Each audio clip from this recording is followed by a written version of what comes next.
Oke, sudah terlihat ya? Terlihat, Sudah, Bu. Bu.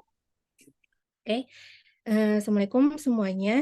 Perkenalkan nama saya Gia, saya dosen di S1 IF. Semester ini saya juga mengajar AKA tapi di kelas internasional, jadi mungkin banyak yang nggak ketemu sama saya ya. Oke, terima kasih atas kesempatannya untuk Alfat. Sehingga saya bisa mengisi responsi hari ini. Semoga responsi hari ini nanti bermanfaat untuk persiapan CLO 1 kalian di hari Sabtu nanti ya. Oke, kita langsung mulai aja.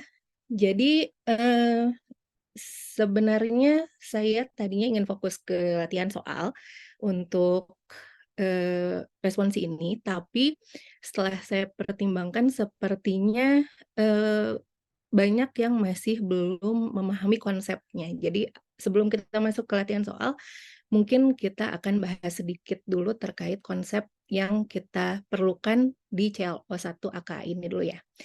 Jadi, konsep yang paling utama yang diperlukan itu adalah induksi matematika. Induksi matematika ini bukan suatu materi yang ada di, CLO 1, tapi ini adalah alat yang paling penting di CLO 1. Oke, jadi induksi matematika itu adalah suatu metode pembuktian yang sebenarnya prinsipnya itu mengambil dari, efek domino. Jadi kalau misalnya kita punya domino yang dijajarkan dan, jarak antara satu domino dengan domino lainnya itu sama dan dia cukup dekat. Efek domino ini mengatakan kalau misalnya domino terdepan itu jatuh dan satu domino jatuh itu akan mempengaruhi domino selanjutnya yang akan jatuh juga, maka semua domino yang saya punya di barisan itu akan jatuh juga, seberapa banyak pun domino yang ada di barisan, intinya seperti itu. Nah, masuk ke prinsip induksi matematika, ini kita sehingga punya beberapa step yang bisa kita lakukan di pembuktian dengan menggunakan induksi matematika. Yang pertama itu adalah base case, di mana base case ini kita membuktikan bahwa misalkan yang mau kita buktikan itu adalah PN benar untuk N lebih besar atau sama dengan 0. Ini kan sebenarnya bisa sampai nggak kan? Untuk membuktikan dia benar, itu kita harus bisa membuktikan satu-satu yang sebenarnya nggak mungkin karena, berarti kan N-nya bisa sampai nggak. Atau kita bisa menggunakan induksi matematika ini. Base case itu berarti kita membuktikan bahwa si PN itu benar untuk si batas bawah N. Jadi di sini N-nya itu batas bawahnya adalah 0. Kalau di sini kita ingin membuktikan PN benar untuk N minimalnya 1, berarti base case-nya itu kita buktikan kalau P1 benar. Kalau batas bawahnya adalah 2, berarti kita buktikan P2 benar, dan seterusnya. Terus langkah kedua itu adalah hipotesis induksi. Di mana hipotesis induksi ini kita memisalkan PK itu benar untuk suatu K yang ada di range ini. Dan kemudian kita pembuktian induksi, yaitu membuktikan bahwa PK plus 1 juga benar. Jadi langkah untuk induksi matematika itu cuma 3 ini. Base case membuktikan kalau awalnya itu benar. Di domino artinya kita membuktikan kalau domino paling depan itu akan jatuh. Terus 2 ini sebenarnya adalah pembuktian kalau suatu domino itu jatuh, maka domino selanjutnya juga akan jatuh. Kalau 2 ini terbukti, berarti domino terdepan jatuh, dan itu pasti akan mengefeki si domino belakangnya. Dan itu akan terus-terusan terefek sampai domino terakhir, sehingga walaupun dominonya itu ada hingga banyaknya, dia akan tetap jatuh. Intinya seperti itu. Jadi, induksi matematika ini intinya cuma 3 step ini aja. Tapi sebenarnya ada 2 jenis induksi matematika, ada induksi matematika biasa, ini induksi biasa, ada juga yang kuat. Kalau yang kuat itu bedanya di sini, pemisalan yang kita lakukan itu nggak cuman untuk satu PK aja, tapi mulai dari P0, P1, P2, dan seterusnya sampai si PK. Dan kemudian kita misalkan buktikan kalau PK plus satunya benar. Sebenarnya pakai yang manapun juga sama saja, tapi ada beberapa kasus yang tidak bisa memakai induksi biasa, harus memakai induksi kuat. Aman ya, pakai induksi kuat terus juga nggak apa-apa. Oke, itu intinya induksi matematika. Nah, sekarang di CLO1 ada 2 topik utama, yaitu pembuktian algoritma iteratif dan juga pembuktian algoritma rekursif. Kita mulai dari pembuktian algoritma iteratif dulu. Ini sebenarnya emang lebih tricky daripada pembuktian algoritma rekursif. Oke. Nah, di pembuktian algoritma iteratif itu ada beberapa langkah yang perlu dilakukan. Yang pertama itu adalah kalian cek atau pastikan dulu aja. Pastikan apa yang ingin di-proof. Apa sih yang ingin dibuktikan? Ini yang paling pertama. Yang kedua, kemudian kita cek fakta yang ada. Fakta ini apa sih yang bisa kelihatan di algoritmanya? Fakta apa saja yang bisa kita dapat dari baris-baris yang ada di algoritma tersebut? Terus yang ketiga, cari loop invariant. Ini yang paling penting di algoritma iteratif. Loop invariant, di mana loop invariant ini adalah sesuatu yang akan selalu berlaku sebelum masuk iterasi ataupun setelah setiap iterasi. Itu yang namanya loop invariant. Ini yang paling, menurut saya pribadi, ini yang paling susah mencari loop invariant itu apa ketika kita membuktikan suatu algoritma iteratif. Loop invariant, cara mendapatkannya tergantung algoritma yang kita punya. Makanya algoritma yang berbeda akan mempunyai cara pencarian loop invariant yang berbeda juga. Tapi loop invariant itu juga perlu dibuktikan. Makanya setelah punya loop invariant, kita harus punya bukti dari si loop invariant tadi. Setelah kita punya bukti dari loop invariant, berarti loop invariantnya sudah benar, baru kita bisa buktikan kalau algoritma yang kita punya itu memang benar sesuai klaim yang kita punya dengan menggunakan si loop invariant yang tadi kita cari. Yaitu kita cek terminasinya seperti apa sih, hasil terakhir loop yang kita punya itu seperti apa, sehingga return atau keluaran yang kita punya dari prosedur atau dari fungsi yang kita punya dari algoritma itu seperti apa sih berdasarkan loop invariant yang tadi kita gunakan. Oke, jadi ini adalah langkah-langkah yang perlu kita lakukan di pembuktian algoritma iteratif. Oke, nah kita masuk ke contohnya. Misalkan, disclaimer dulu ini contoh-contoh soalnya itu disiapkan oleh panitia, terima kasih.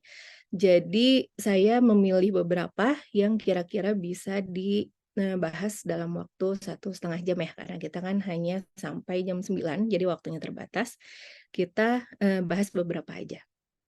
Kalau misalkan nanti ada pertanyaan, bisa langsung chat aja atau raise hand ya, biar langsung kita bahas kalau ada yang ingin ditanyakan. Oke, ini salah satu contohnya.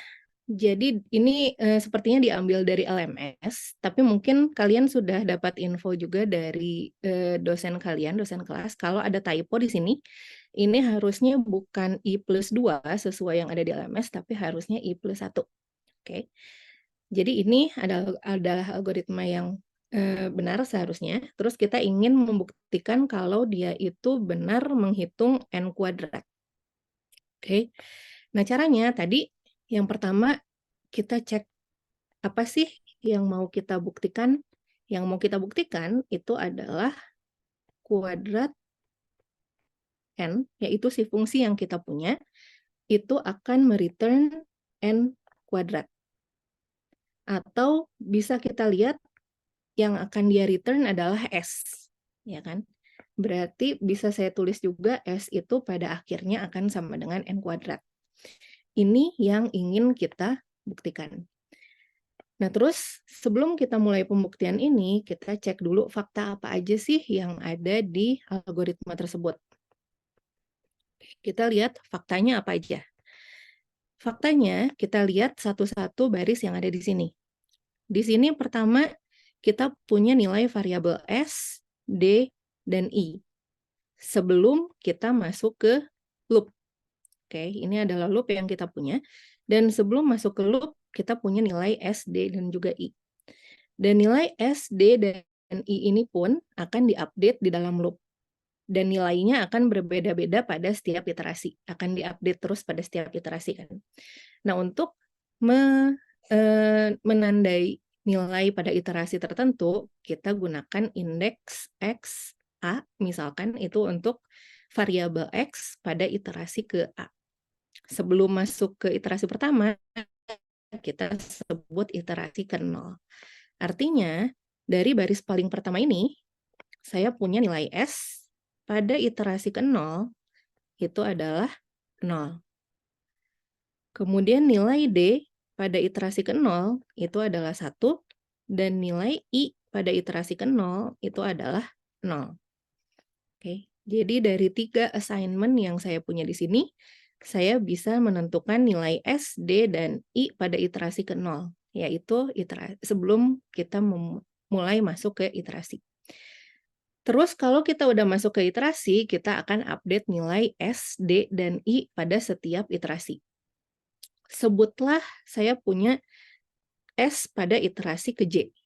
S pada iterasi ke J itu adalah S ditambah D.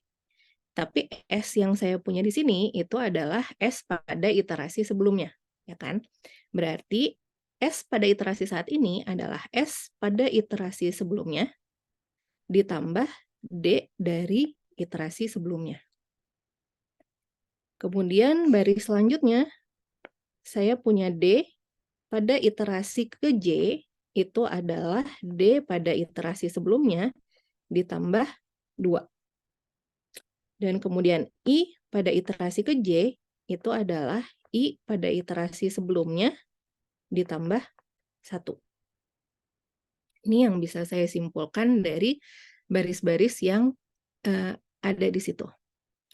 Ada yang nanya, permisi Bu, untuk kondisi while-nya I lebih kecil dari N atau lebih kecil sama dengan N? Seingat saya sih benar lebih kecil ya, nanti kita cek. Harusnya kelihatan kalau salah bukan kalau harusnya pakai sama dengan, harusnya nanti kelihatan pas di bagian terminasi. Ya, kita lanjut dulu, nanti pas di bagian terminasi kita lihat apakah ini benar atau enggak ya. Oke, selanjutnya itu fakta. Selanjutnya kita masuk ke bagian yang ketiga tadi, itu adalah loop invariant. Ini yang agak tricky karena cara mencari loop invariant ini benar-benar tergantung pada algoritma yang kita punya. Tapi intinya adalah sama, kita cek fakta yang kita punya, nanti itu hubungannya apa sih dengan apa yang ingin kita buktikan, yaitu yang ada di claim. Caranya, salah satu caranya adalah seperti ini.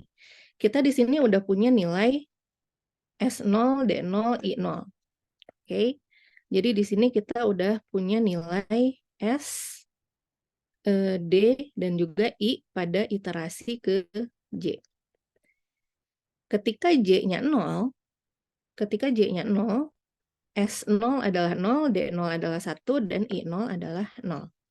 Berarti kita punya seperti ini. Sekarang ketika I-nya 1, ketika J-nya 1, berarti di sini kita tahu kalau S1 itu adalah S0 ditambah D0, di mana S0 adalah 0 dan D0 adalah 1.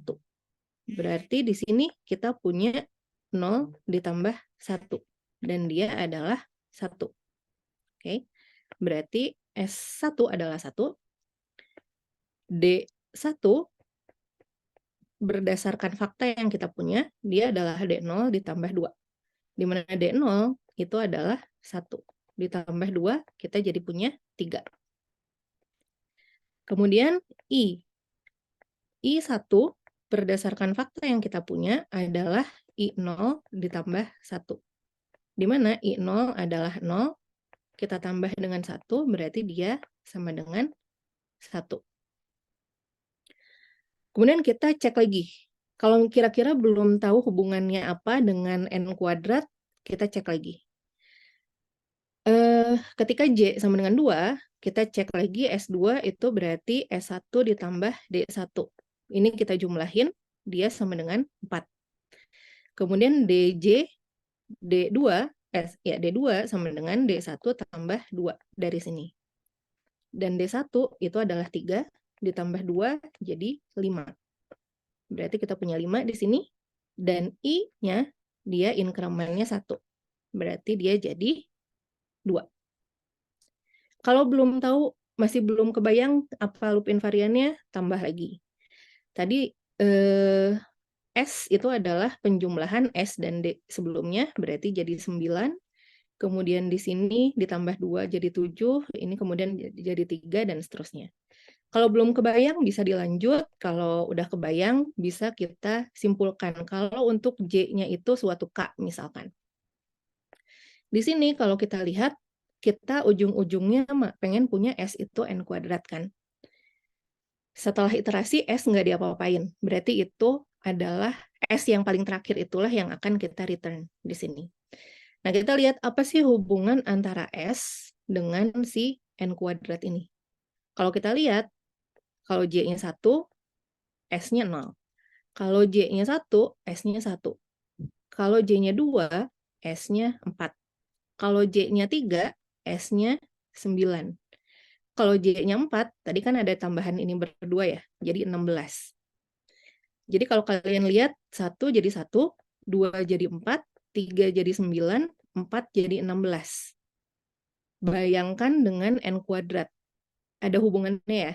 N kuadrat kan, kalau misalnya N-nya 0, dia jadi 0, N-nya 1, dia jadi 1, N-nya 2 jadi 4, N-nya 3 jadi 9, dan seterusnya. Mirip sama ini, inkremennya.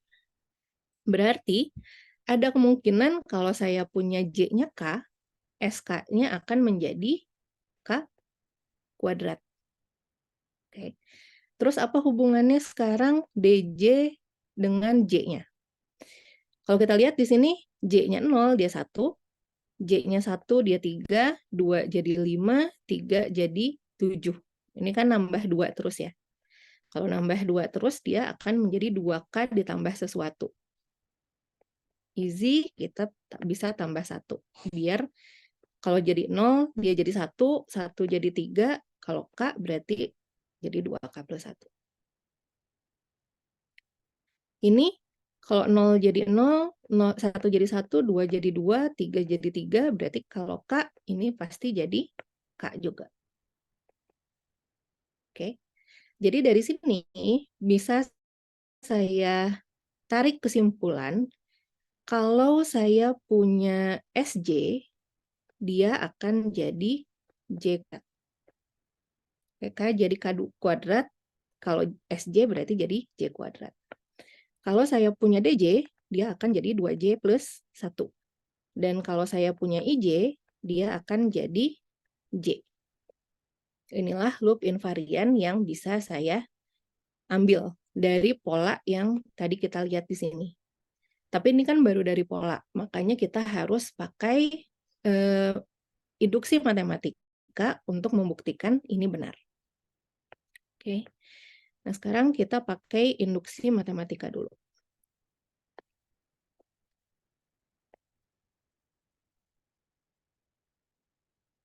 kita ingin menggunakan induksi matematika untuk membuktikan 3 pernyataan ini benar. Dan ini berlaku untuk J minimalnya 0. Karena tadi dari mulai J-nya 0, dia akan selalu berlaku.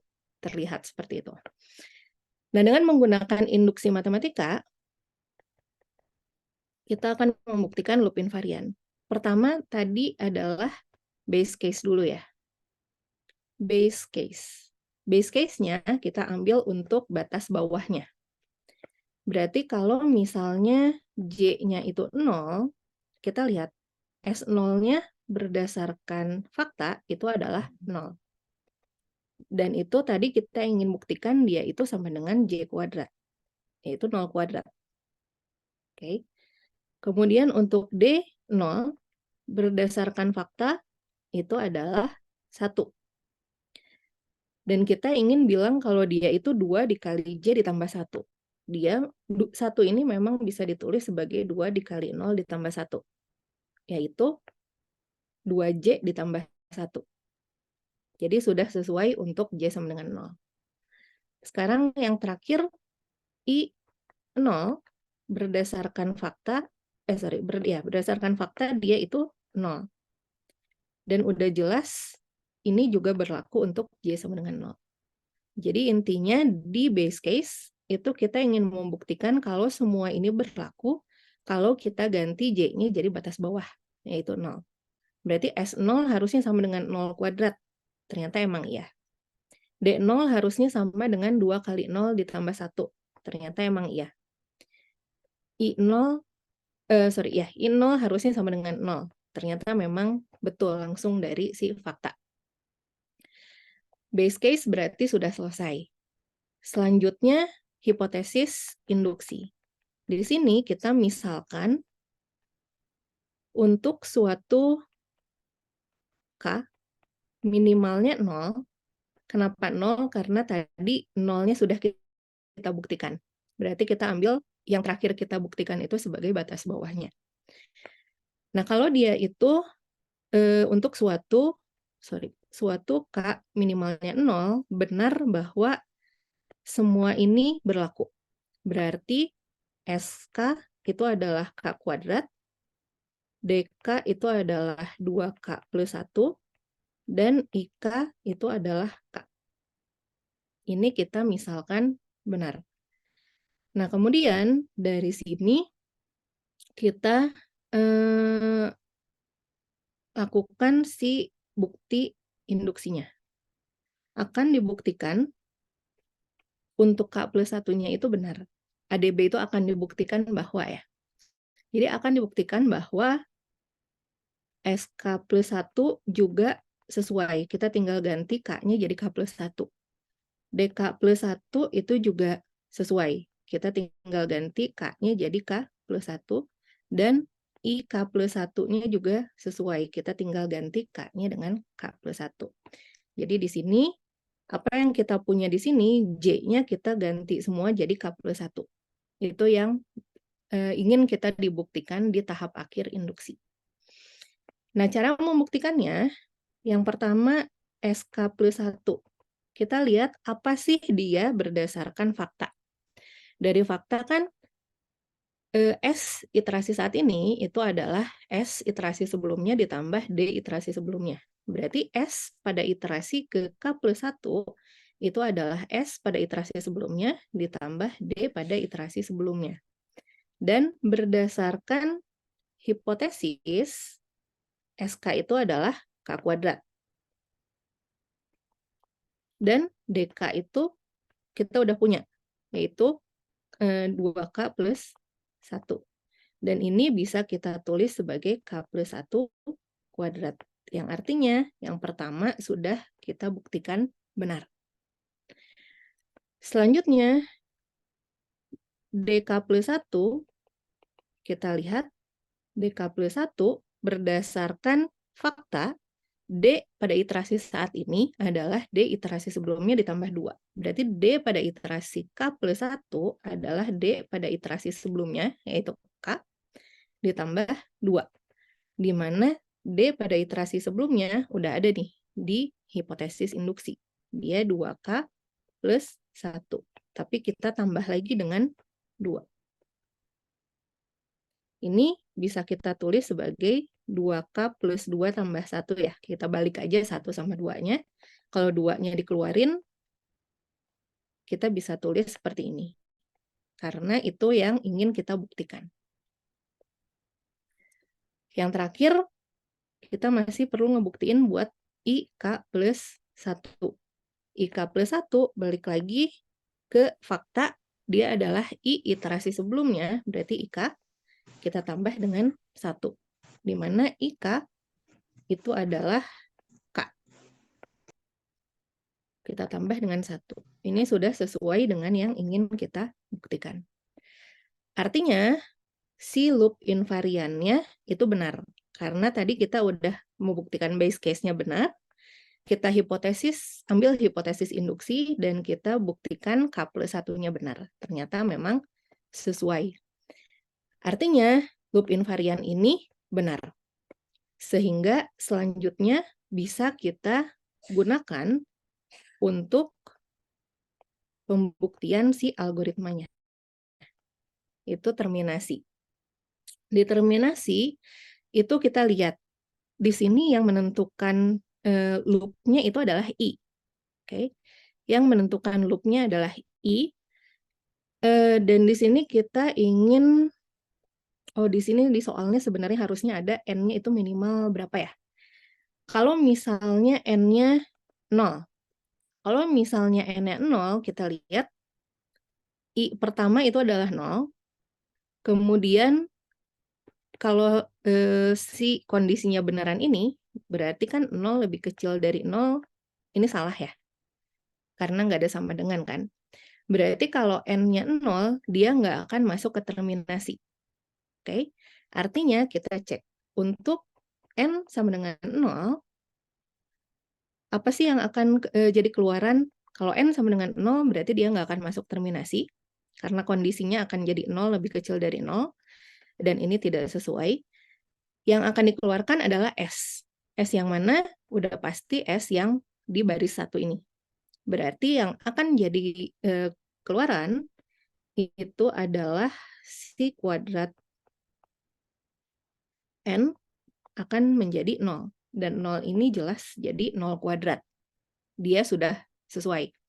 Tapi kalau misalnya kita punya N-nya lebih besar dari 0, 1, 2, 3, dan seterusnya, dia pasti masuk ke sini. Karena di sini kita punya I lebih kecil atau lebih kecil dari N sebagai kondisi, dan di awalnya itu I-nya 0. Makanya ketika N-nya lebih besar dari 0, dia pasti akan masuk ke sini minimal 1 kali. Oke, berarti kalau misalnya kita punya N yang lebih besar dari 0, udah pasti dia akan masuk ke terminasi. Akan masuk ke loop. Nah, ketika dia masuk ke loop, yang jadi keluaran S itu adalah S terakhir yang kita punya di loop. Berarti akan masuk loop. Berarti kuadrat N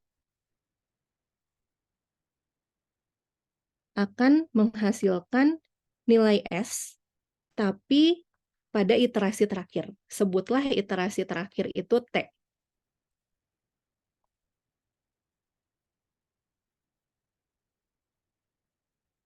Jadi kita sebut iterasi terakhir itu T. Nah, sekarang berdasarkan algoritma yang kita punya,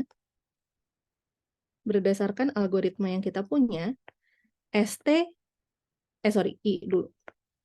Berdasarkan algoritma yang kita punya, nilai I paling terakhir itu berapa sih? Di sini kita lihat I-nya lebih kecil dari N. Dan dia selalu ditambah 1.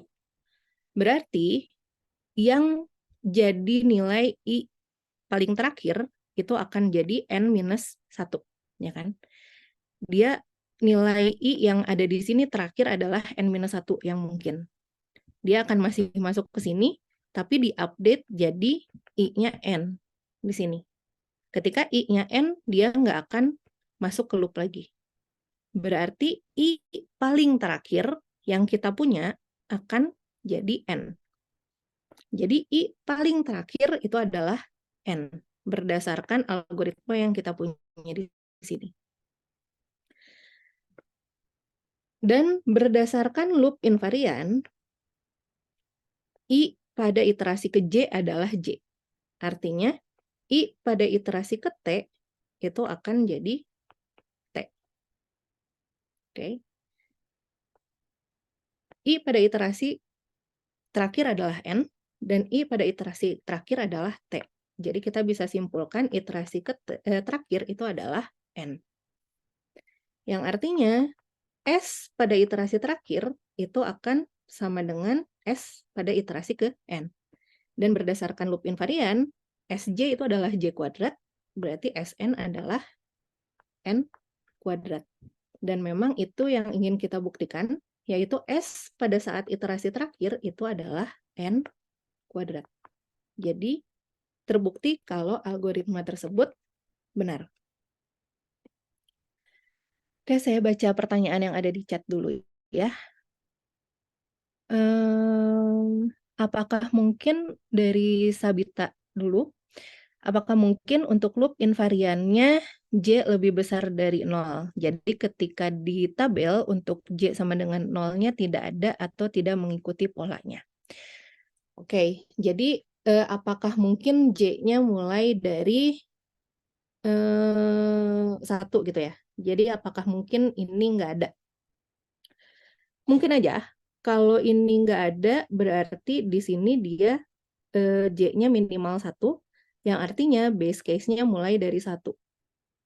Dan artinya ini baru bisa kita gunakan untuk J-nya minimal 1. Dan memang pas di sini pun kita gunakan untuk N-nya minimal 1 kan.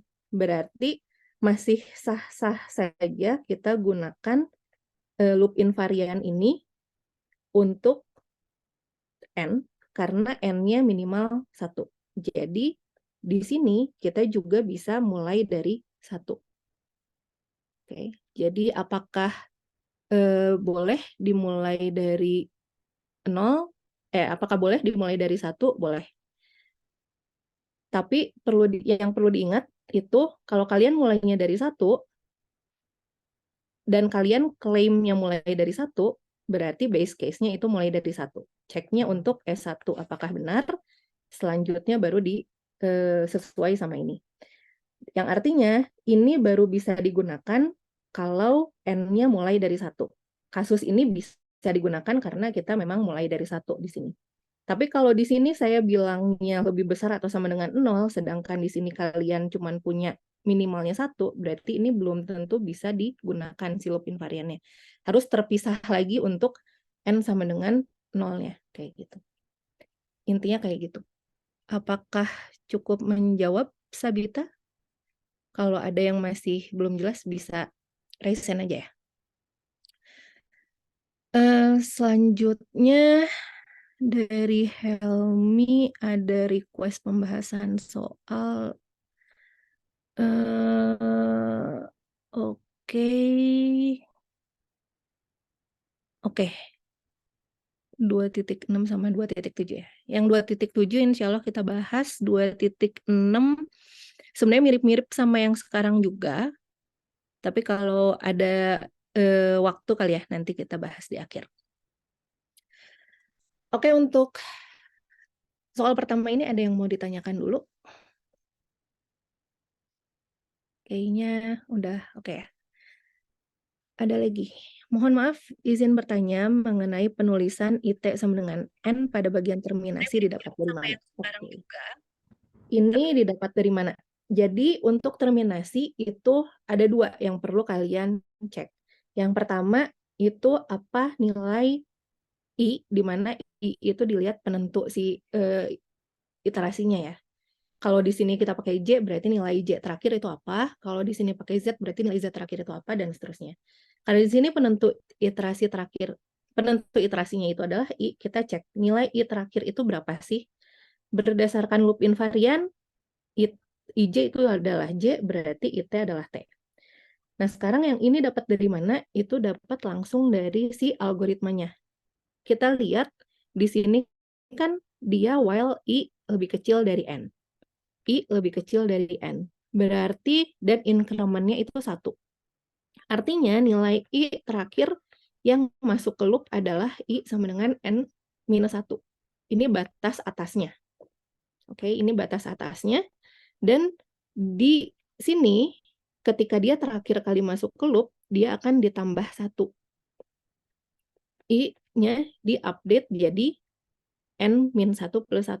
Makanya kita jadi punya I paling terakhir berdasarkan algoritma yang kita punya, itu adalah N.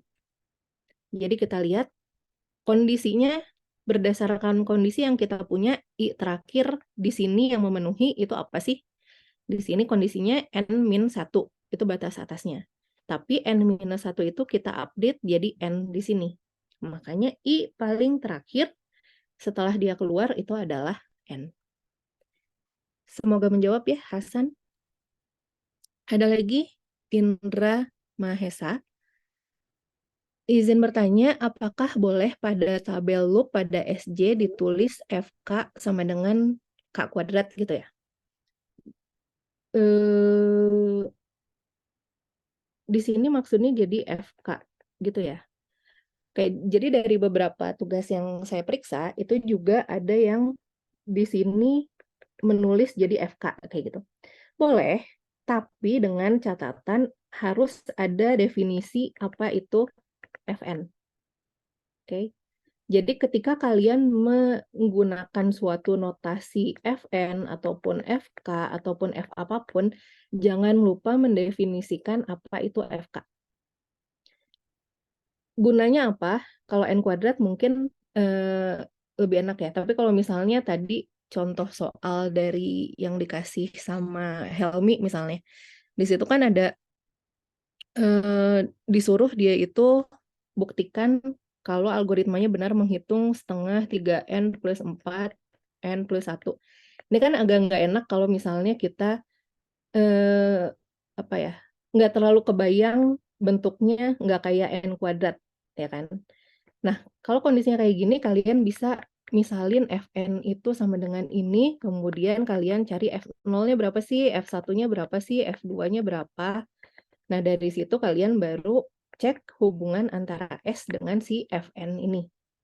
Sama aja, kalau misalnya di sini juga kita misalkan di awal, kalau Fn itu adalah N kuadrat. Berarti yang ingin kita buktikan adalah si kuadrat N itu mengembalikan Fn. Makanya di sini kita bisa ganti K-nya jadi FK. Jadi boleh atau enggak boleh, tapi dengan catatan ada definisi apa itu FK atau Fn-nya dulu. Oke, semoga menjawab Indra Mahesa. Ada lagi yang mau bertanya?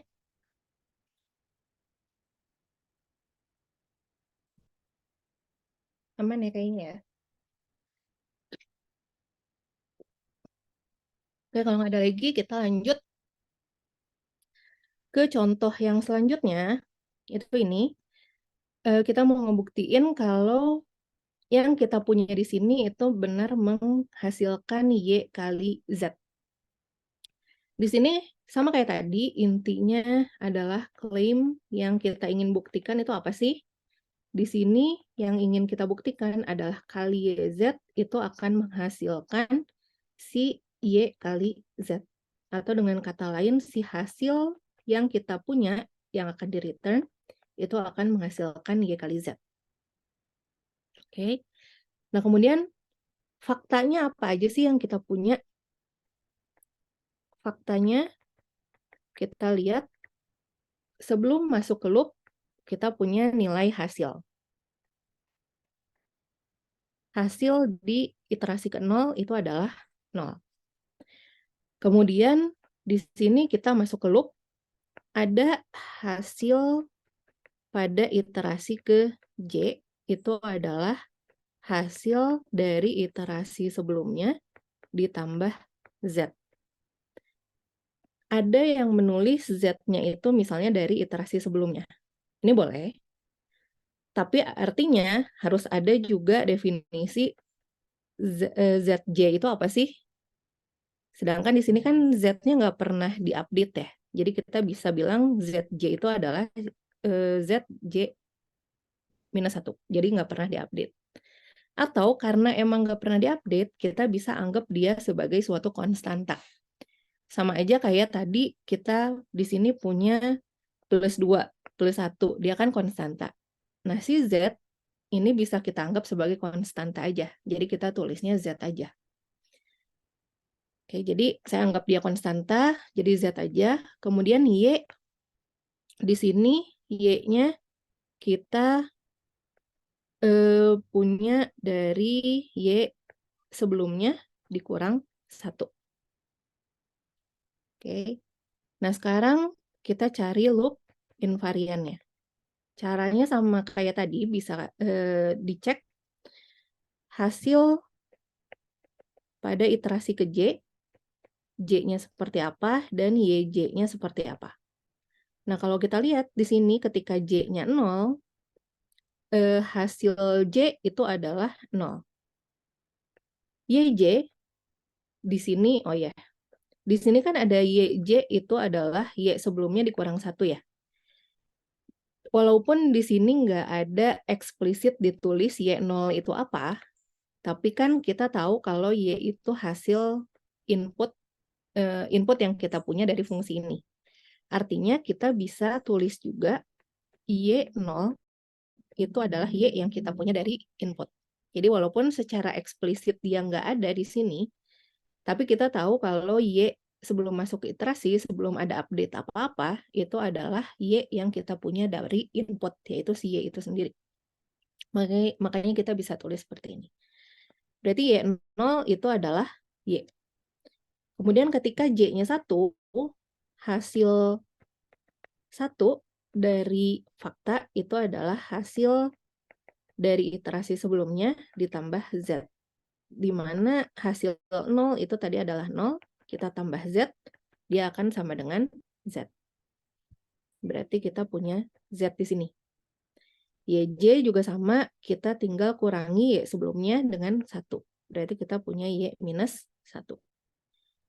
Kalau 2, dia adalah hasil sebelumnya ditambah Z. Berarti hasil sebelumnya ditambah Z, berarti Z plus Z. Kita punya 2 Z. Dan Y itu adalah Y sebelumnya dikurang 1, berarti Y dikurang 2.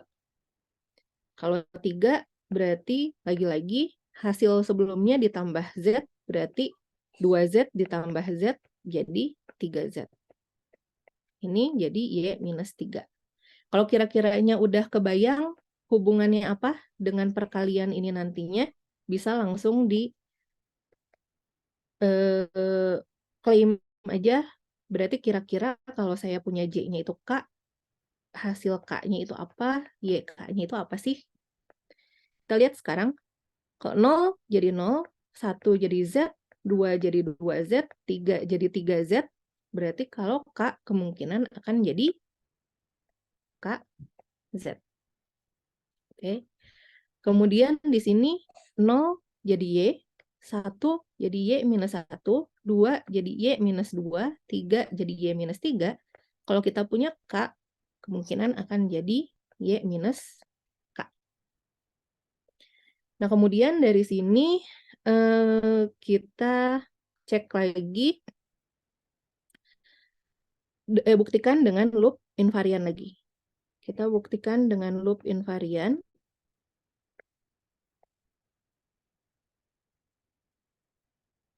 Buktikan loop invariannya dengan menggunakan mathematical induction, induksi matematika.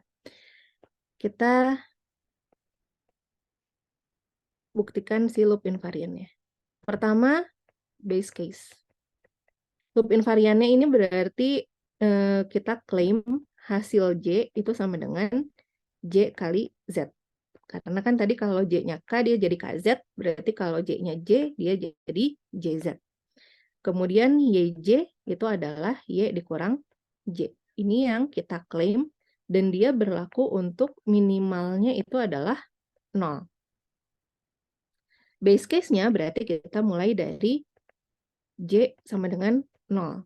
Kita cek hasil 0 itu adalah 0 berdasarkan fakta, dan jelas dia bisa ditulis sebagai 0 dikalikan Z. Kan? Kemudian Y0 itu berdasarkan fakta adalah Y, dan jelas dia bisa ditulis sebagai Y dikurang 0.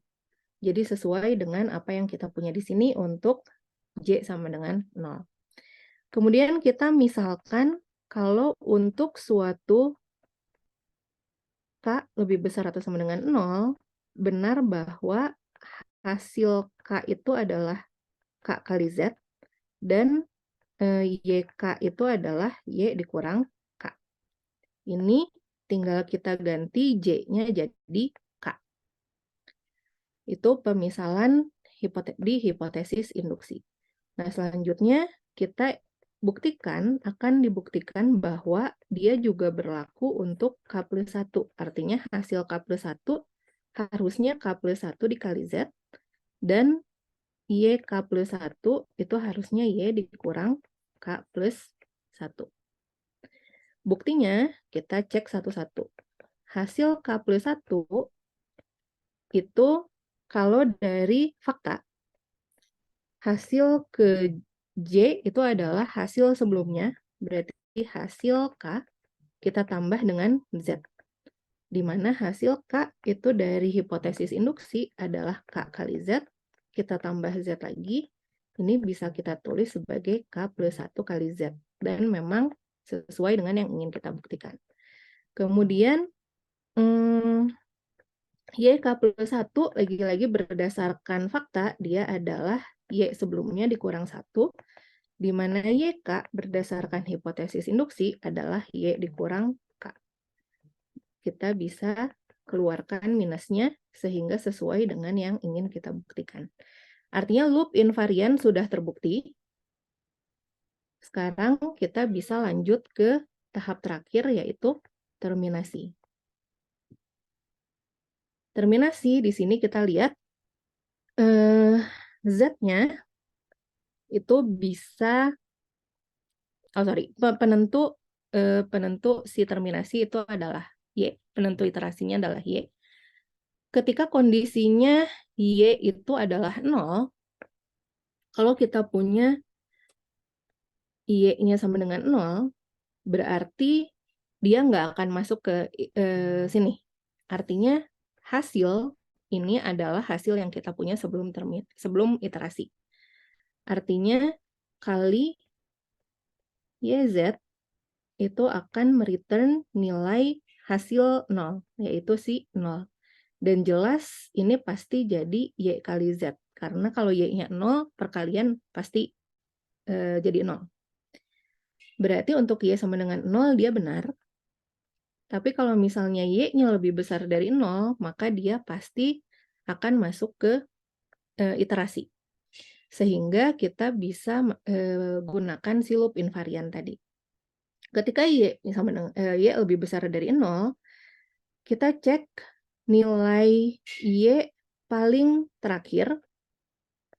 Y paling terakhir, lagi-lagi di sini, selama Y lebih besar dari 0 dan dia itu decreasing. Berarti Y paling terakhir yang kita punya itu adalah 1.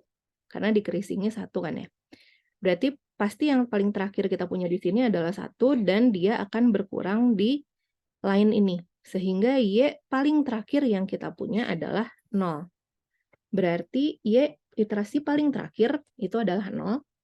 Dan di sini berdasarkan loop invarian, YT itu akan jadi Y kurang T. Karena di sini YK itu Y kurang K, berarti YT adalah Y kurang T. Dari dua ini bisa kita simpulkan YT itu Y dikurang T harus sama dengan 0. Berarti T sudah pasti sama dengan Y. Sehingga kalau saya punya hasil yang akan saya return, yaitu berarti hasil setelah iterasi paling terakhir, itu akan sama dengan hasil pada iterasi ke Y. Di mana karena di sini hasil J itu adalah JZ, berarti hasil Y itu adalah Y kali Z. Dan ini memang apa yang ingin kita buktikan tadi. Oke, ada yang mau ditanyakan dulu untuk ini? Tunggu sebentar ya.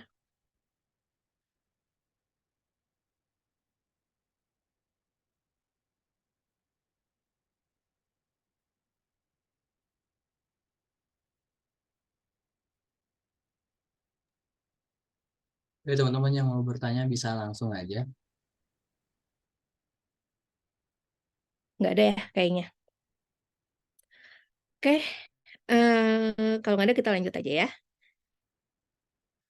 Nah, di contoh soal yang ini saya nggak akan bahas sampai akhir, dari awal sampai akhir. Saya cuma mau point out, kalau dari tadi kan kita contohnya while ya. Nah, sekarang gimana kalau for? Kalau for itu sebenarnya sama aja.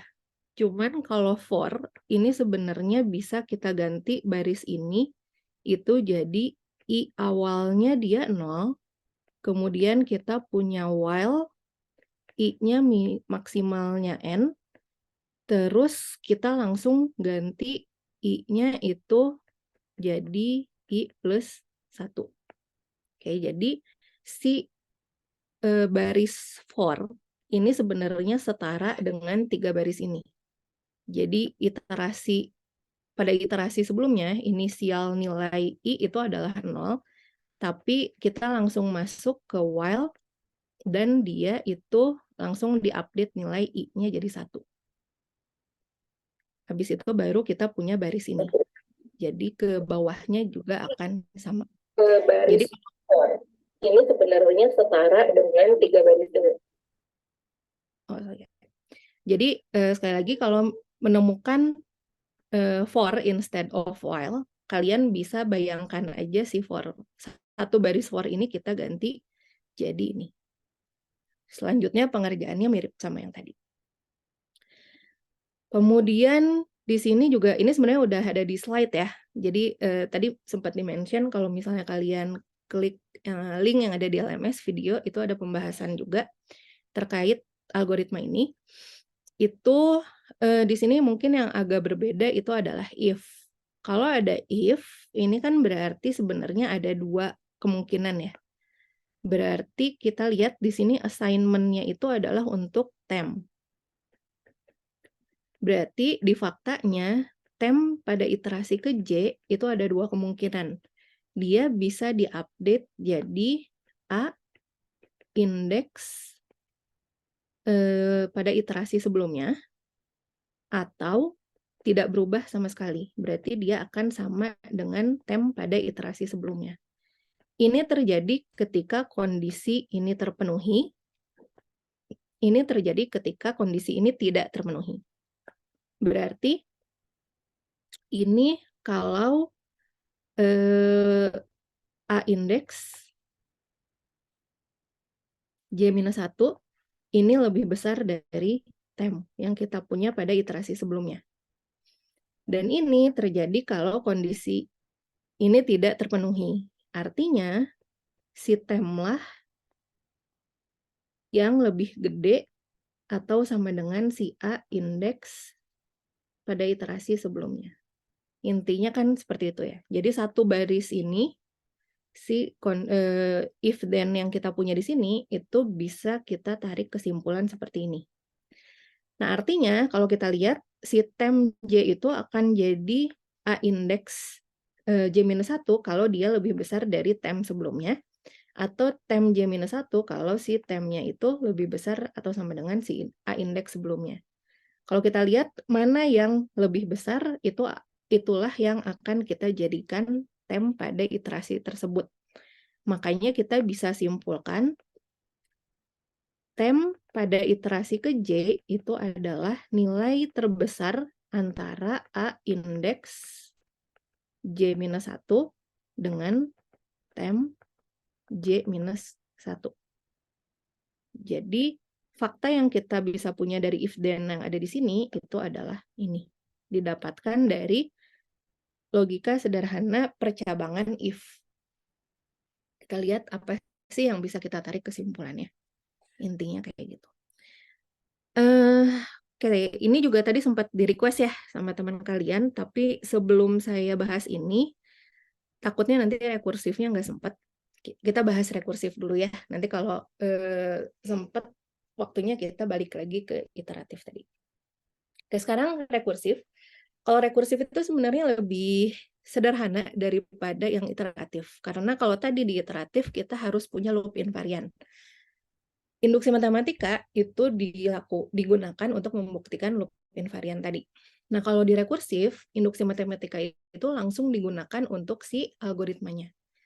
Jadi kan kalau rekursif itu kita punya bentuk umumnya itu adalah algoritmanya if bla bla bla then bla bla bla else kita punya argumen lagi di sini. Dan di else-nya ini biasanya kita memanggil si fungsi yang sama, tapi untuk input yang berbeda. Nah, untuk membuktikan algoritma rekursif ini, yang perlu kita lakukan itu langsung tahapan si induksi matematika. Yaitu pertama adalah base case. Di base case itu berarti kita membuktikan untuk kondisi if di sini. Misalnya ini adalah kondisi A. Berarti di base case itu kita buktikan algoritma benar untuk kondisi A tadi. 2, hipotesis induksi sama kayak tadi, kita misalkan algoritma benar untuk, nah di sini kita bisa pakai induksi kuat, kita bisa pakai induksi biasa, tergantung soalnya seperti apa sebenarnya. Tapi kalau mau sederhananya, gunakanlah induksi kuat terus. Itu yang paling sederhana, karena induksi biasa itu termasuk induksi kuat. Bedanya induksi biasa sama induksi kuat adalah kalau induksi biasa tadi kita memisalkan benarnya itu cuman untuk 1K aja. Tapi kalau misalnya induksi kuat, itu kita misalkan algoritma benarnya itu untuk K-nya 0 atau batas bawahnya ya. Ini nggak harus 0, tapi batas bawahnya apa? Sampai N minus 1. Nah, kemudian kita buktikan bahwa algoritma juga benar untuk inputnya N. Intinya sama, kita punya base case, jadi batas bawahnya kita buktikan. Kemudian di hipotesis induksi kita misalkan kalau yang ingin kita buktikan itu dalam hal ini berarti si algoritmanya itu benar untuk mulai dari batas bawah sampai suatu titik. Nah, di sini kita misalkan titiknya itu adalah si N-1 tadi. Nah, berarti untuk titik selanjutnya kita buktikan si dia juga benar. Kemarin sempat ada pertanyaan, gimana kalau saya ingin membuktikan untuk N+1? Ya berarti kalau kamu mau membuktikan untuk N+1, misalkanlah dia benar sampai suatu N. Intinya adalah, kalau di sini dimisalkan benar sampai K, berarti buktikanlah K+1. Kalau di sini dimisalkan benar sampai N-1, berarti selanjutnya buktikan untuk N. Kalau dimisalkan benar sampai N, berarti selanjutnya buktikan untuk N+1. Jadi selalu kayak gitu ya. Itu yang perlu kita lakukan di pembuktian algoritma rekursif. Ini contohnya, misalkan saya punya algoritma seperti ini. Saya gedein dikit ya. Terus saya ingin membuktikan kalau dia itu benar adalah 3 pangkat N dikurang 2 pangkat N. Berarti di sini yang ingin saya buktikan tadi adalah GN itu si fungsinya ya. Takut disangka 9, saya tulis gini aja. GN itu benar akan return 3N dikurang 2N. Ini yang ingin saya buktikan. Dan dia pengennya sih berlaku untuk N minimalnya 0. Nah, berarti yang pertama base case. Di base case kita lihat N-nya maksimal 1. Karena di sini kita klaim untuk N sama dengan 0 minimalnya, berarti base case-nya itu mulai dari N sama dengan 0. Kita lihat seperti apa, dan karena di kondisi awal sini dia termasuk untuk N sama dengan 1, kita buktiin juga untuk N sama dengan 1. Nah, untuk N sama dengan 0, berdasarkan fungsi yang kita punya di sini, Gn itu akan mereturn si N. Artinya, kalau N sama dengan 0, dia akan return 0. Dan 0 jelas itu bisa kita tulis jadi 3 pangkat 0 dikurang 2 pangkat 0 kan? Karena ini 1 dikurang 1 ya jadi 0. Berarti ini udah benar. Terus kalau N-nya sama dengan 1, Gn sama dia akan masuk ke sini, return-nya adalah N. Berarti 1 itu. Dan dia jelas bisa ditulis sebagai 3 dikurang 2. 3 pangkat 1 dikurang 2 pangkat 1. Berarti untuk base case dia sudah terbukti benar. Terus kita misalkan si untuk 0 lebih kecil atau sama dengan K lebih kecil dari N, berarti sampai N-1. Dan ini untuk suatu N-nya itu berarti harusnya lebih besar dari 1. Karena terakhir kita buktikan untuk 1. Berarti N-1 yang bisa kita klaim itu minimalnya adalah 1. Oke, di sini kita misalkan kalau benar si GK itu return 3K minus 2 pangkat K. Dan sekarang kita ingin membuktikan, akan dibuktikan bahwa si Gn itu benar untuk N juga. Jadi karena tadi kita memisalkannya dia itu benar sampai N-1, berarti sekarang kita ingin buktikan dia itu benar untuk N. Oke.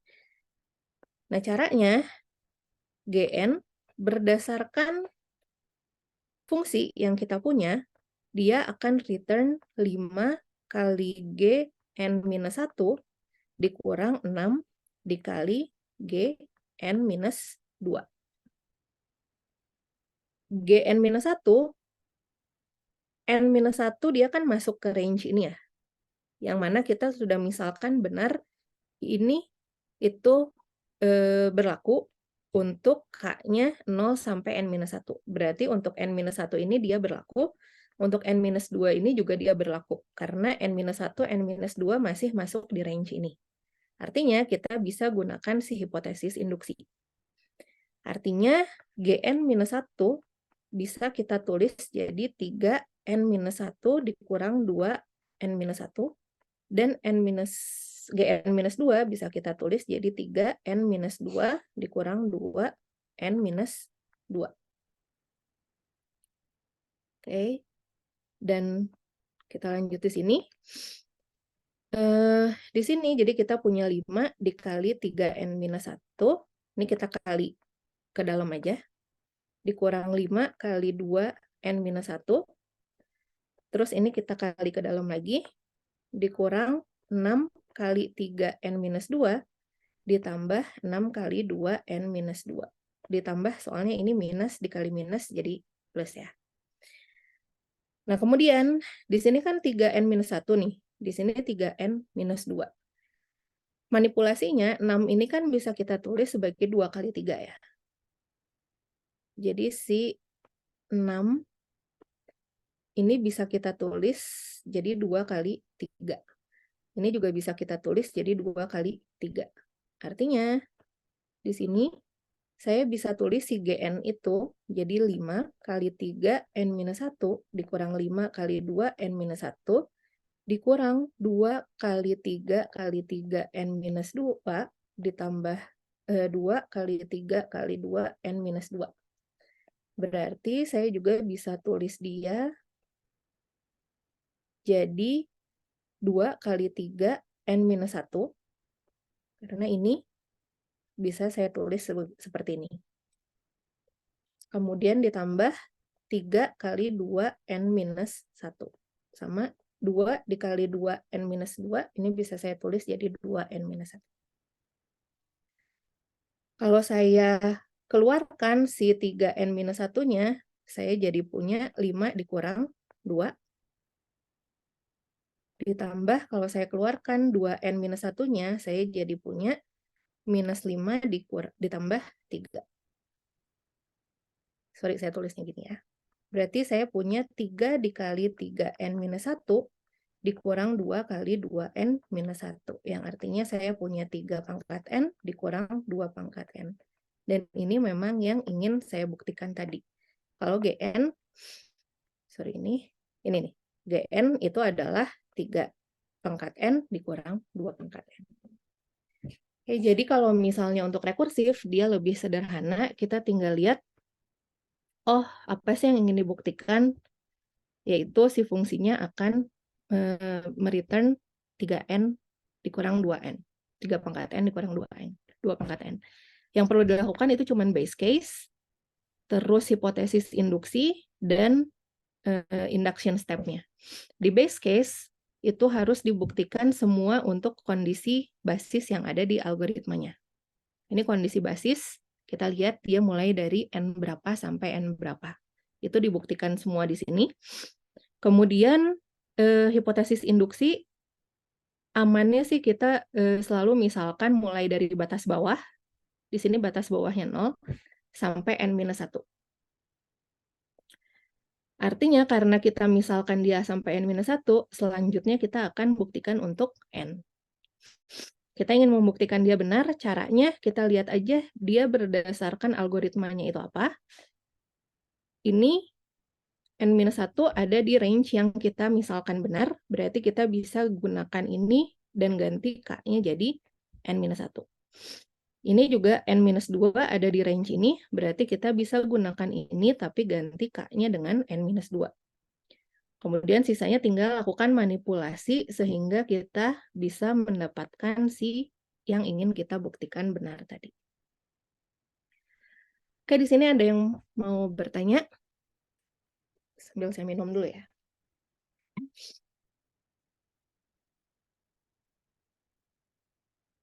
Aman ya kayaknya kalau yang rekursif. Contoh selanjutnya ini sama aja sih. Ini juga sama aja, saya lewat aja kali ya. Kalau yang ini kan intinya dia itu harusnya sama dengan, berarti base case-nya itu cukup satu aja, yaitu N sama dengan 1. Pemisalannya sama, kemudian nanti induksinya tinggal kita lihat AN itu berarti sama dengan ini, dan ini bisa kita ganti jadi, karena kita memisalkan dia benar, berarti A1 ditambah A sampai N-1. Terus karena dia ditambah AN, berarti otomatis jadi A1 ditambah sampai AN. Ini juga sama aja. Di sini berarti kita misalkan base case-nya cuman N sama dengan 1 aja. Kemudian hipotesis induksi, dan selanjutnya kita gunakan hipotesis induksi itu untuk mengganti sum kubik N-1. Dan akan buktikan kalau dia itu sama dengan ini. Karena waktunya terbatas, ini sebenarnya yang tadi ingin ditanyakan juga, tapi versi rekursifnya. Ini sebenarnya pembuktiannya jauh lebih gampang dari versi iteratif. Saya bahas yang iteratif aja kali ya, atau mendingan bahas yang rekursif ini? Mungkin Rifki bisa milih mendingan bahas versi rekursifnya atau iteratifnya. Kalau saya sih iteratif aja sih Bu. Soalnya iteratif itu lebih tricky ya. Biasanya saya pun juga Ya, itu agak kewalahan kalau ngerjain soalnya. betul-betul.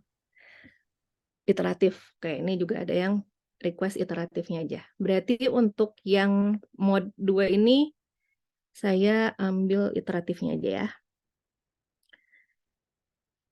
Oke, ini adalah versi iteratifnya. Sebenarnya ini juga ada di slide ya. Jadi nanti kalau misalnya kalian pengen ngejelasin saya versi penjelasan yang lain, bisa lihat video yang ada di LMS juga. Tapi di sini intinya iteratif lagi, balik kita masuk ke claim lagi. Yang ingin kita buktikan apa sih? Di sini yang ingin kita buktikan adalah kali YZ itu akan menghasilkan Y dikalikan Z. Atau dengan kata lain, si yang kita return itu si X, dia akan menghasilkan Y kali Z. Ini yang ingin kita buktikan benar. Kemudian kita ambil fakta. Nah, fakta di sini juga agak tricky untuk kasus yang kita punya sekarang. Karena di sini ada if Z is odd, kita punya sesuatu, terus di sini ada pembagian dengan 2 tapi dibulatkan ke bawah. Artinya akan berbeda ketika Z-nya ganjil dan Z-nya genap, ya kan? Nah, selanjutnya di sini berarti kita lihat faktanya dulu. X sebelum kita masuk ke iterasi itu adalah 0. Kemudian si X-nya akan diupdate di sini. Berarti X pada iterasi ke J, kita lihat di sini, berarti di sini aja ada 2 kemungkinan. Kondisi ketika Z-nya itu ganjil atau Z-nya itu genap. Okay.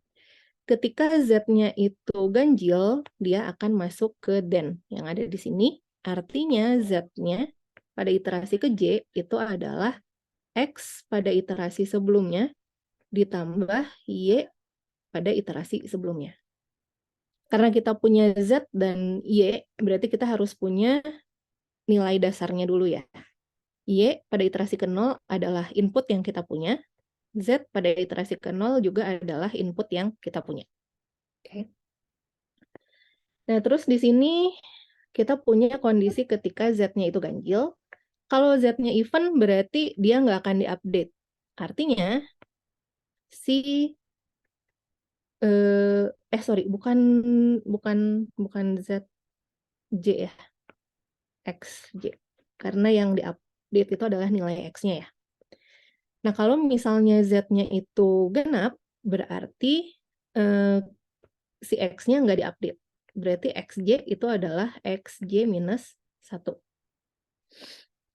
Oke, ini kalau mau kita sederhanakan, di sini kan bedanya ada pertambahan dengan Z kalau dia genap, kalau dia ganjil, dan tidak ada penambahan dengan Z kalau dia genap.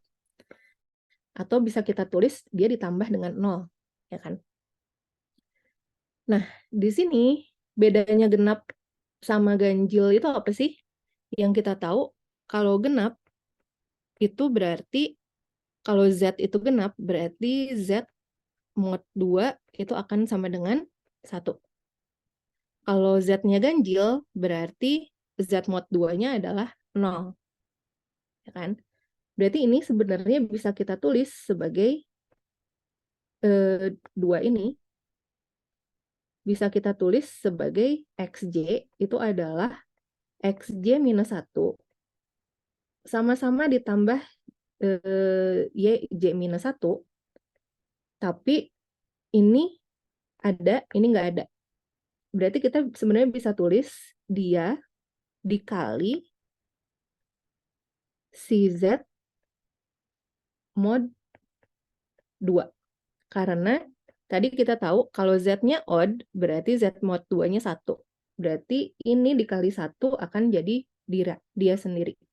Sedangkan kalau genap, dia kan Z mod 2-nya itu 0. Berarti hasil ini adalah 0, dikali Y berarti jadi 0. Makanya dia penjumlahannya 0.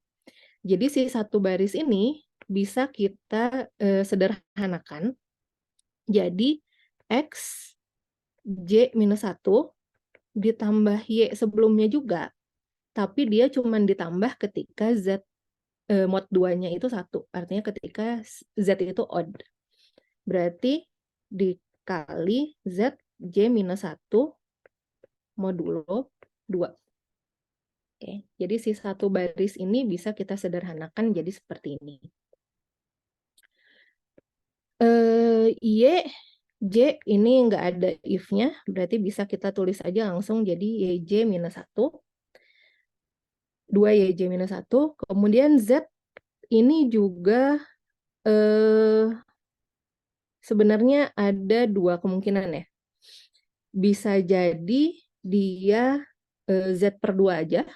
Kalau misalnya si Z sebelumnya itu genap, atau Z dikurang 1 per 2 kalau Z-nya itu ganjil. Tapi itu nggak bisa, kita tulis gini dulu aja, Z pada iterasi sebelumnya dibagi 2. Terus kita bulatkan ke bawah. Nah, kemudian loop invariannya seperti apa? Ini yang tadi paling tricky ya. Loop invariannya apa? Kita cek lagi untuk J sama dengan 0, kita udah tahu di sini. Sekarang untuk satunya seperti apa sih? X1, Y1, Z1. Ini akan tergantung pada nilai Z-nya. Apakah Z0-nya itu even atau Z0-nya itu ganjil. Ya kan, ada dua kemungkinan. Ketika si Z0-nya atau si Z itunya sendiri genap, berarti dia akan jadi 0. Ini akan jadi 0, sehingga X1 akan jadi X0. X0 itu adalah 0. Ketika, kalau ini udah pasti selalu 2 dikali Y sebelumnya. Berarti jadi 2Y.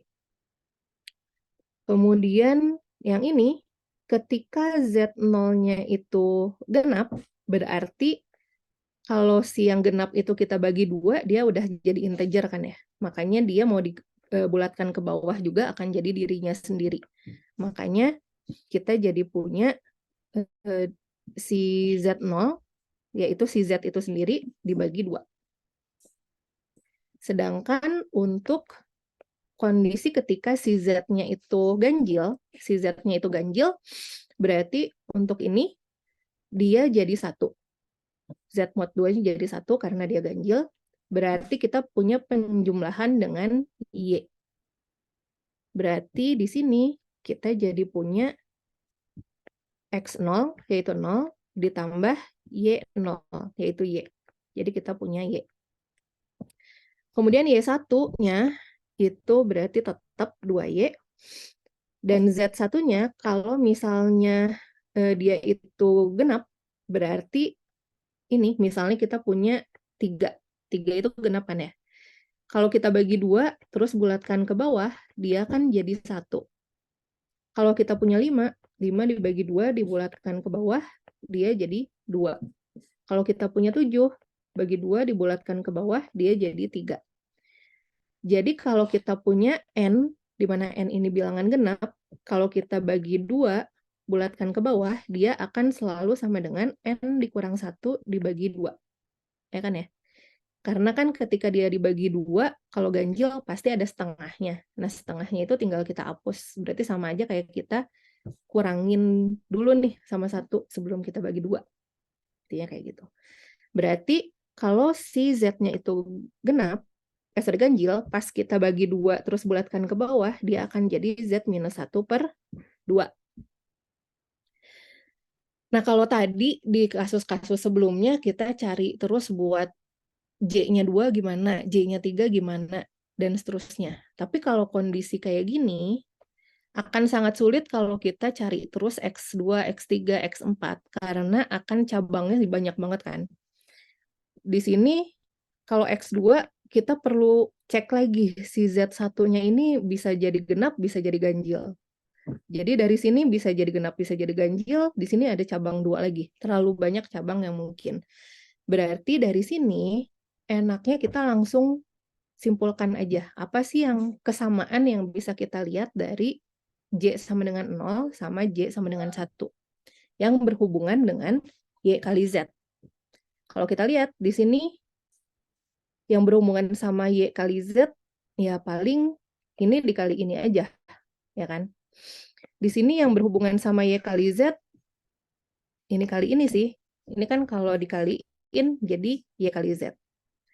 Ini yang berhubungan sama Y kali Z apa ya? Kita lihat kalau tadi kan perkalian Y1Z1.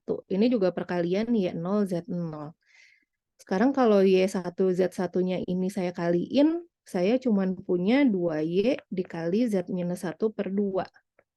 Saya punyanya YZ dikurang Y. Beda sama YZ. Tapi saya di sini punya Y nih. Kalau saya jumlahkan, dia jadi YZ. Ini juga tadi saya punya YZ, kalau dijumlahin sama 0, dia tetap jadi YZ. Ini juga saya punya YZ, kalau saya jumlahin sama 0, dia tetap jadi YZ. Ya kan? Berarti apa hubungan YZ sama variabel-variabel yang saya punya di sini? Kemungkinan yang saya punya itu adalah LI-nya tadi YJ, kalau saya kali YJ, ZJ, terus saya tambah dengan XJ, itu akan sama dengan YZ. Ini yang saya bisa simpulkan untuk si loop invarian. Dan ini berlaku untuk G minimal 0. Jadi sekali lagi gimana cara dapatnya? Kita pengen ngebuktiin perkalian YZ.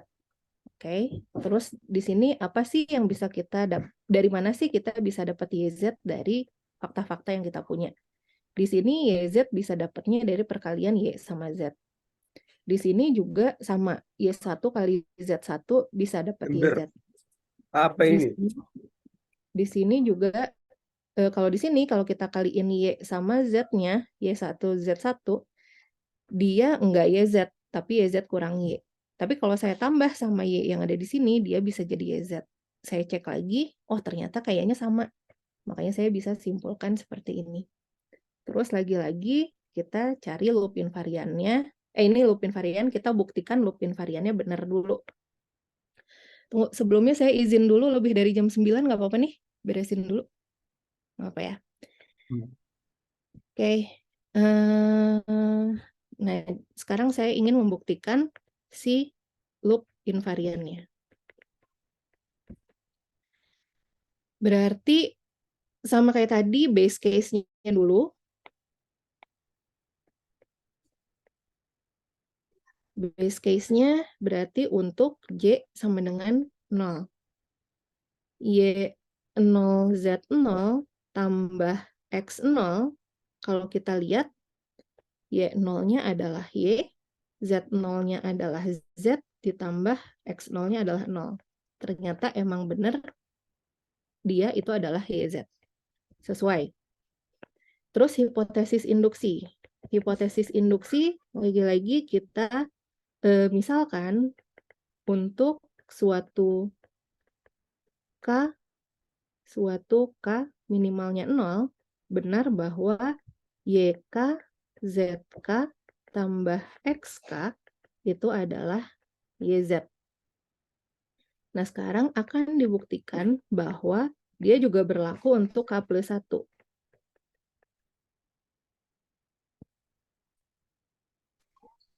Nah, berarti caranya itu adalah, sebentar saya kecilin dulu ya, biar nggak nabrak.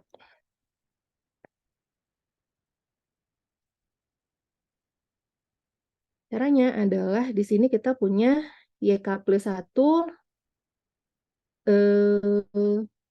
di sini ada dua kemungkinan ya.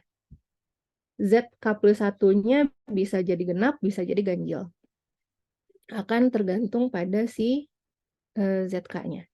Kita punya satu kondisi ketika ZK-nya ganjil, atau kondisi kedua ketika ZK-nya itu genap. Kalau ZK-nya itu ganjil, berarti YK plus 1, ZK plus 1 tambah XK plus 1 yang kita punya di ruas kiri ini, YK plus 1 berdasarkan ini itu adalah 2 YK. Kan? Terus ZK plus 1 berdasarkan ini, dia adalah Z sebelumnya dibagi 2 dibulatkan ke bawah. Dan kita tahu ZK-nya itu adalah ganjil. Tadi kalau ganjil berarti kita bisa tulis dia sebagai ZK dikurang 1 dibagi 2. Kemudian ditambah XK plus 1. Dimana kalau ZK-nya itu ganjil, berarti modnya itu adalah 1. Berarti dia ada penjumlahan sama Y-nya. Artinya X-nya itu adalah X pada iterasi ke K ditambah Y pada iterasi ke K. Dan ini bisa kita tulis jadi YK, ini kan bisa dicoret ya, dikali ZK minus 1 ditambah XK tambah YK, yang mana ini bisa saya tulis dikurang YK tambah XK tambah YK, dan dia jadi YKZK plus XK, di mana dia berdasarkan hipotesis induksi sama dengan Y dikalikan Z. Sedangkan pada kasus si Z-nya itu genap, di sini kita punya juga XK plus 1, ZK plus 1 tambah XK plus 1 akan sama dengan, di sini Y ya. Ini Y. YK plus 1-nya tetap adalah 2YK dikali ZK plus 1-nya berdasarkan ini, Z. Kalau dia genap, berarti dibulatkan ke bawah akan sama aja hasilnya. Berarti saya langsung tulis aja ZK per 2. Terus XK plus 1-nya berdasarkan ini, kalau si Z-nya itu genap, berarti ini nilainya adalah 0, sehingga nggak ada penjumlahannya, berarti kita cuma punya XK aja. Dan ini bisa saya tulis jadi YK kali ZK tambah XK. Dan ini berdasarkan hipotesis induksi, dia adalah Y kali Z. Berarti terbukti base case-nya benar. Berdasarkan hipotesis induksi, kita bisa buktikan kalau K plus 1-nya juga benar untuk 2 kasus yang mungkin. Jadi intinya kalau kalian ketemu genap, ganjil, itu kan, atau mod 2, itu kan berarti ada 2 kemungkinan. Nah, buatlah si cabangnya. Intinya kayak gitu. Kita udah punya loop invarian, kita udah buktikan kalau loop invarian itu benar, berarti selanjutnya adalah terminasi. Sorry, agak berantakan ya. Di terminasinya, kita lihat kalau Z-nya sama dengan 0, berarti return. Kalau Z-nya sama dengan 0, berarti dia nggak akan masuk ke sini kan? Karena nggak memenuhi kondisi. Berarti yang akan di-return adalah si 0-nya itu. Jelas dia itu akan jadi Y kali Z. Karena Z 0 dikali Y berapapun hasilnya adalah 0. Tapi ketika Z lebih besar dari 0, dia akan masuk ke iterasi. Nah, kita tahu kalau Z paling terakhir yang ada di sini, kita lihat dia itu akan masuk ke sini terus selama Z-nya positif. Dan kita tahu kalau kita bagi 2, terus bulatkan ke bawah terus, dia itu suatu saat akan mencapai 0 kan, yang paling kecil. Walaupun di sini kita punya 1, misalnya hasil terakhirnya, kalau Z terakhirnya 1, kita masih bisa masuk ke sini, dan berakhirnya di 0. Ya kan? Jadi Z yang paling terakhir banget itu udah pasti adalah 0. Dan kita tahu dari loop invarian ini YK, ZK tambah XK itu adalah YZ. Berarti berdasarkan loop invarian, YT, ZT, tambah XT itu pasti adalah YZ dari loop invariannya. Sorry ya, ini nggak rapih. Jadi ini adalah pasti YZ. Dan karena kita tahu kalau Z paling terakhir itu pasti adalah 0, berarti ini pasti jadi 0 kan? Sehingga XT itu pasti adalah Y dikali Z. Dan itu yang memang ingin kita buktikan, yaitu X yang paling terakhir itu adalah Z. Sekali lagi ya terminasinya. Ini adalah kondisi ketika dia tidak masuk iterasi. Tapi kalau ketika masuk iterasi, kita lihat penentu iterasi adalah Z. Z paling terakhir itu berapa sih? Kita lihat di sini, dia kan selalu dibagi 2, kemudian dibulatkan ke bawah. Artinya yang paling terakhir yang mungkin itu adalah Z sama dengan 0. Makanya Z paling terakhir yang mungkin adalah 0. Dan dari loop invarian, kita tahu ini berlaku. Berarti dia akan berlaku untuk T juga. Dan kita tahu kalau Z terakhir itu adalah 0, berarti bagian ini udah pasti jadi 0. Makanya sisanya itu adalah XT sama dengan YZ. Artinya X terakhir yang kita return benar adalah Y kali Z. Oke, ada pertanyaan untuk contoh terakhir kita ini? Di chat nggak ada ya kayaknya. Oke, kalau nggak ada mungkin bisa disudahi saja ya, Rifki. Baik, Bu. Terima kasih semuanya. Semoga bermanfaat ya. Amin. Makasih banyak, Bu.